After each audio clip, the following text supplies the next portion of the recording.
how to fix Rockstar Game Launcher not working. So in order to fix this issue,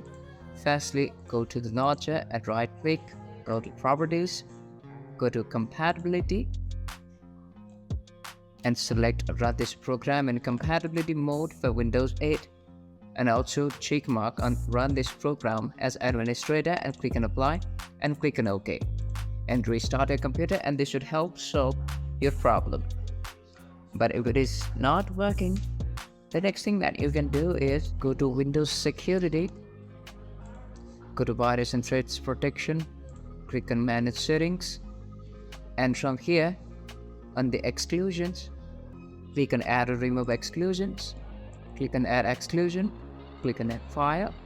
and select the Rockstar Game Launcher, and after that restart your computer, and this should help to solve your problem. And if you find this tutorial helpful, to subscribe and don't forget to leave us a like and comment.